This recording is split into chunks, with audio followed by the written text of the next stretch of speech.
Bonjour à tous, j'espère que vous allez bien. Écoutez, on se retrouve aujourd'hui pour faire le débrief du match de fou furieux qui vient d'y avoir entre le Milan et Parme.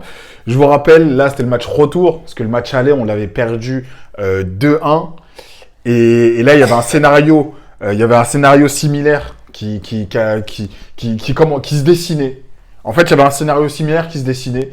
Parme marque le premier but, on égalise sur penalty. Ensuite, fin de seconde période, il marque le deuxième but, on pense que c'est cuit. On revient 2-2. Et à la fin, au bout du bout, on a Chukwueze qui nous met ce but un peu bizarre du 3-2. Donc, score final 3-2. Victoire du Milan au forceps. Honnêtement, c'était compliqué. Mais qu'est-ce que c'était rugueux. Eh les gars, c'est chaud. Cette victoire a fait du bien parce qu'on est parti la chercher. Fonseca, non. Conceição, il a fait des fois des choix forts qui peuvent être mis en question. Que ça soit le choix de Fofana qui s'est pris un jaune, du coup qui sera pas là pour le derby, que ça soit le fait de sortir Hernandez et Leao à la mi-temps, ça peut être perçu comme un choix fort, mais force est de constater que ces choix ont payé. Pourquoi? Parce que, mine de rien, en première période, Fofana était hyper important dans la récupération de balles. On peut dire ce qu'on veut, il a fait du bien à Fofana. Et un Benacer, faut pas oublier que Benacer, 90 minutes, il tient pas.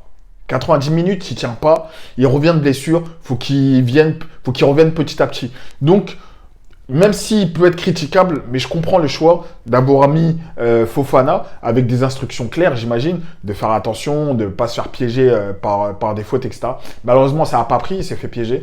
Mais le choix de mettre Fofana, c'était un choix primordial parce qu'on sait très bien que Benacer n'aurait pas tenu les 90 minutes. Et mieux vaut commencer le match doucement avec Fofana et ensuite peut-être le changer à la mi-temps ou à la 50e, 60e et mettre peut-être Benacer ou quelqu'un d'autre.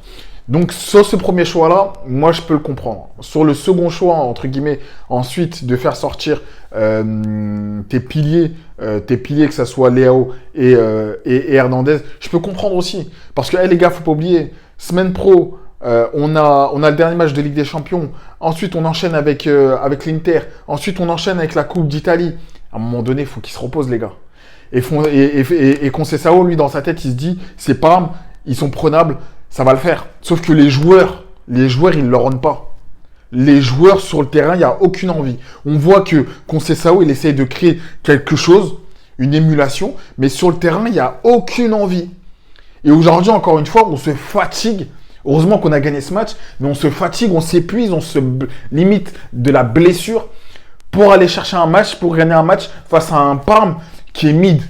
Face à un Parme qui est mid, c'est même pas le grand Parme, c'est un Parme mid qu'on avait perdu déjà à l'aller. Donc, les gars, et en plus de ça, on va pas se mentir, hein, homme du match, je veux rien entendre. Hein. Pour moi, l'homme du match, c'est pas Vlahovic. Pour moi, l'homme du match, c'est pas Vlahovic. Je ne veux rien entendre. Me sortez pas Chukwueze, me sortez rien, aucun nom.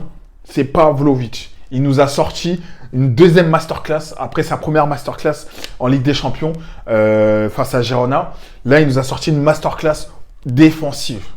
Moi, je vous le dis, je vous l'ai dit, je vous le répète, Pavlovic, c'est du solide, ça ne doit pas bouger.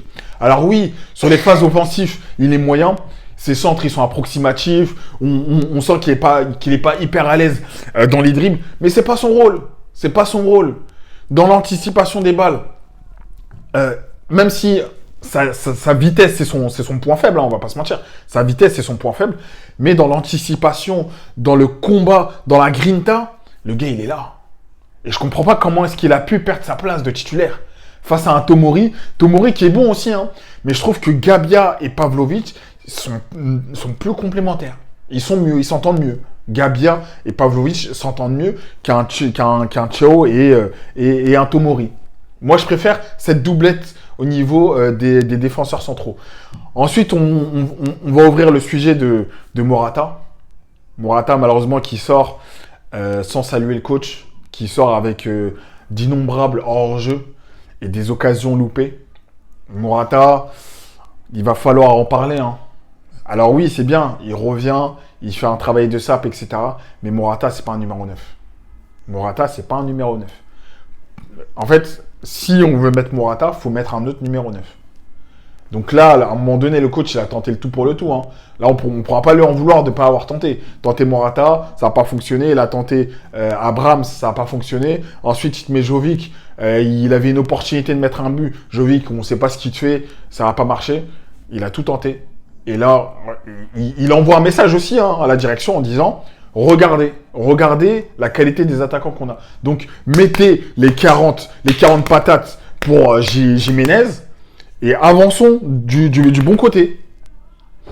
Donc, en tout cas, on verra. Hein. Mais là, les matchs comme ça, les gars, ça fait plaisir parce qu'il y a l'émulation du match. C'est frustrant parce qu'on se fatigue, on perd de l'énergie bêtement. Mais c'est pour ça aussi qu'on aime le foot. Ah, on va pas se mentir, hein, c'est pour les scénarios comme ça, un peu rocambolesques, qu'on aime le football. Là, c'est une bonne opération. Bologne a fait match nul, la Juve a perdu. Là, ce soir, il y aura la Fiorentina face à la Lazio. On verra ce que ça donne. Mais en tout cas, bonne opération nécessaire pour le Milan de Conceição, qui est une équipe à réaction. Le Milan de Fonseca n'aurait pas pu terminer ce match en gagnant ce match. Donc, le mérite est à Conceição de créer cette équipe-là à réaction. Merci Conceição. On renouvelle ta confiance. On te fait confiance pour la suite, pour les choix, pour l'équilibre, pour les décisions que tu prends. On sera derrière toi. Et puis voilà. Prenez soin de vous et on se retrouve du coup mercredi prochain pour le dernier match de Ligue des Champions face à Zagreb. Ciao les gars.